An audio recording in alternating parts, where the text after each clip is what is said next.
नमस्कार साथियों, स्वागत है आपका सभी का कैलिबर एजुकेशन के इस एक नए वीडियो में, है ना। दरअसल जो इस थंबनेल में आप तस्वीरें देख रहे हैं ये नेपाल की हैं, जहां पर सोमवार को भ्रष्टाचार के मुद्दे पर हज़ारों युवाओं ने प्रदर्शन में हिस्सा लिया और नेपाल की संसद की ओर मार्च करते वक्त पुलिस से झड़प भी इनकी हुई और उसके बाद छात्रों ने आगजनी और तोड़फोड़ जो है वहाँ पर प्रारंभ कर दी। पुलिस की बर्बर कार्रवाई के कारण यहाँ पर इस झड़प के अंदर कई युवा जो है वो घायल भी हुए हैं। ठीक है, समझते हैं इस मुद्दे को डिटेल से।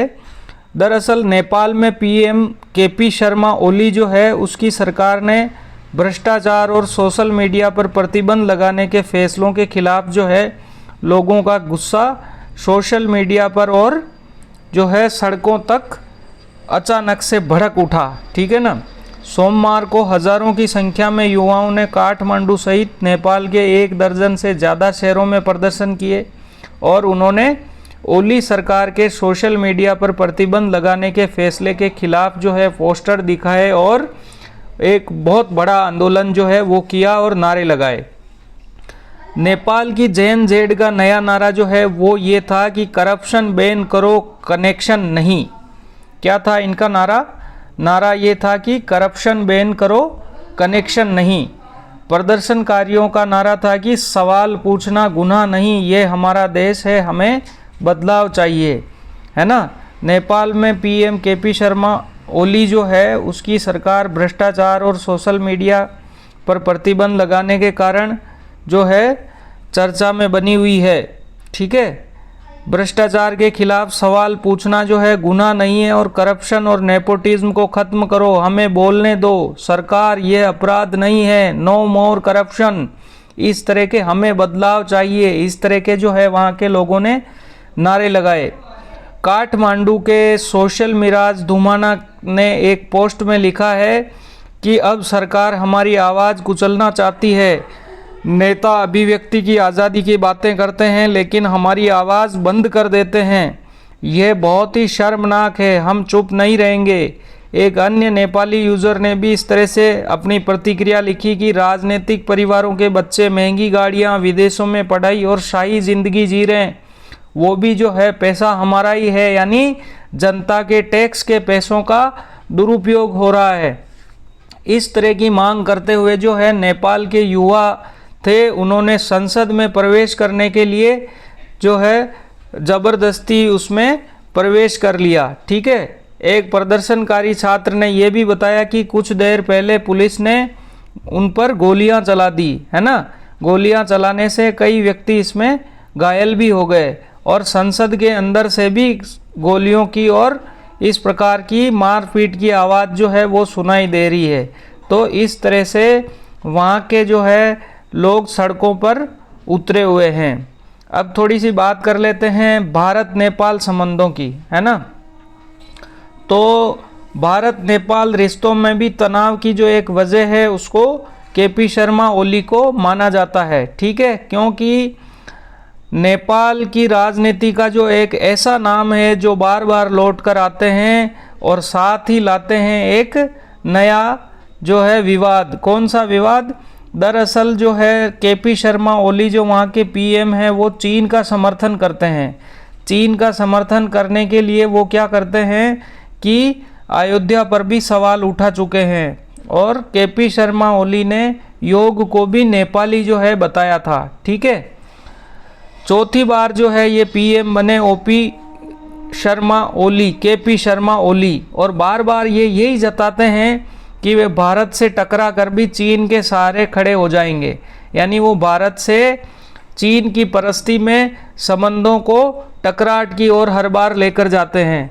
राष्ट्रवाद की आड़ में उनकी राजनीति भारत विरोध और चीन परस्ती पर ही चलती रहती हमेशा।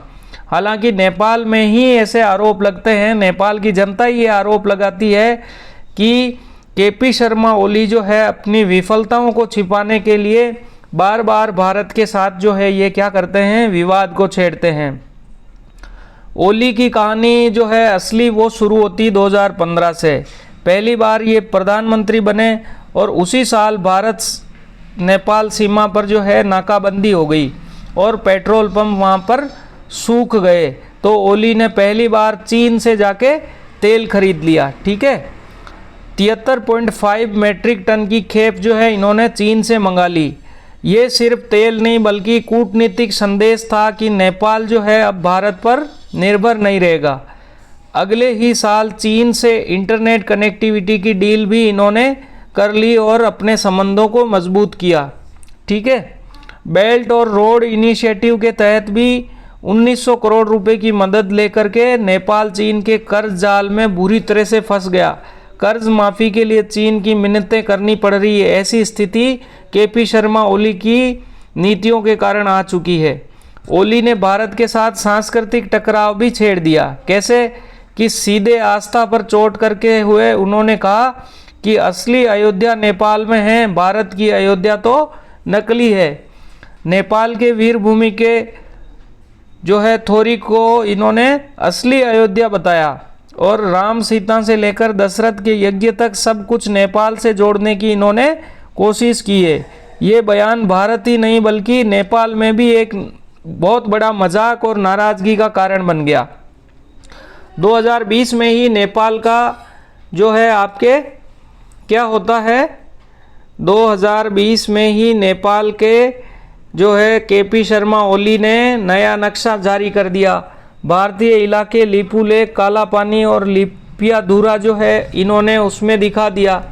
दोनों देशों के बीच संबंधों में तनाव जैसी स्थिति बन गई। इसी साल ओली ने भारत पर सरकार गिराने की साजिश के आरोप भी जड़ दिए साहब। कहा कि पिछले कार्यकाल में भी चीन के साथ ट्रेड एंड ट्रांजिट समझौते पर दस्तखत करने पर सरकार गिरा दी गई थी। इसी तरह से काठमांडू में तब यही चर्चा थी कि ओली चीन के सहारे भारत से भिड़ रहे हैं। ओली की बोली यही नहीं रुकी। 2021 में कहा कि योग भारत से नहीं बल्कि नेपाल से शुरू हुआ था। योग शुरू हुआ तब भारत का अस्तित्व ही नहीं था। कोविड में तो संसद में ही कह दिया ओली साहब ने। क्या कहा? भारत से आया वायरस चीन और इटली के वायरस से भी खतरनाक है। हर बयान भारत नेपाल रिश्तों में तनाव की नई परत जोड़ता गया और जुलाई 2024 में चौथी बार पीएम बने तो पहले भारत दौरे की परंपरा को तोड़ करके इन्होंने बीजिंग को चुना, है ना। ये चीन की गोद में जाकर के बैठ गए। चीनी कंपनी को ठेका देकर नेपाल के विवादित नक्शे वाले नोट भी छाप डाले और हाल में एससीओ समिट के अंदर भी जो है आपके राष्ट्रपति जिनपिंग के समक्ष लिपुलेख पर आपत्ति जता दी साहब। यह वही इलाका है जिसे भारत चीन ने ट्रेड रूट के तौर पर खोलने का समझौता किया था। ठीक है, इस तरह से जो है केपी शर्मा ओली का बहुत ही ज़्यादा विरोध हो रहा है और ये विरोध कोई दूसरे नहीं बल्कि वहाँ के लोकल लोग ही कर रहे हैं। Thanks for watching this video. इसी प्रकार के अंतर्राष्ट्रीय मुद्दों पर और भी आपको वीडियो चाहिए तो कमेंट बॉक्स पर बताएं। Thank you so much.